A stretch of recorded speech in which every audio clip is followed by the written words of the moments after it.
பாலியல் சீண்டல். இன்னைக்கு அண்ணா பல்கலைக்கழகத்தில் ஒரு மாணவி பாலியல் சீண்டல். யார் அந்த சார்? யார்?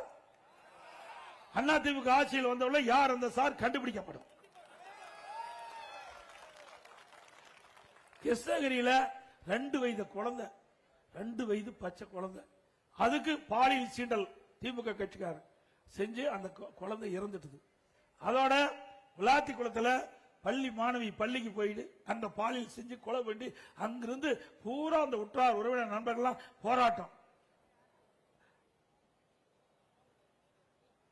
இப்போ அண்மையில் பாத்தீங்கன்னா நேற்று தினம் நினைக்கிறேன், நேற்று அண்ணா பல்கலைக்கழகத்தில் மாணவி ஒரு பேராசிரியர் பாலியல் சீண்டல் செஞ்சான்னு சொல்லி இன்றைக்கு காவல்துறை ஆணையர்கிட்ட புகார் கொடுத்திருக்கிறாங்க.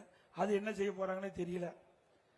அதோட எல்லாத்தோடு மேல பணத்தை திருடுவாங்க, நகையை திருடுவாங்க. ஆனா இந்த ஆட்சியில கிட்னி திருடுறாங்க. கொடுமை பாத்தீங்கன்னா ஸ்டாலின் எப்பொழுது பார்த்தாலும் தமிழகத்தில் வறுமை இல்லை வறுமை இல்லைங்கிறார். மக்கள்லாம் சந்தோஷமா மகிழ்ச்சியா வாழ்றாங்களா? அப்படியே வாழ்றாங்க.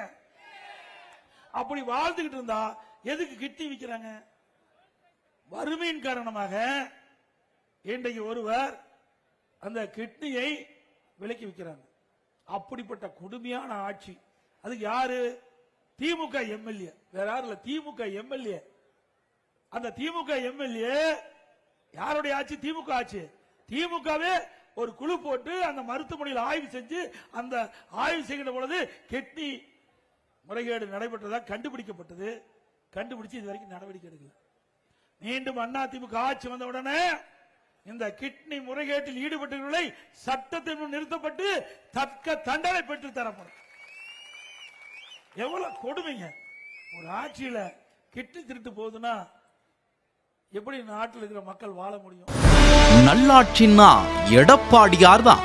வாக்களிப்பீர் இரட்டை இலைக்கே. தேர்தல் நாள் 23 ஏப்ரல் 2026.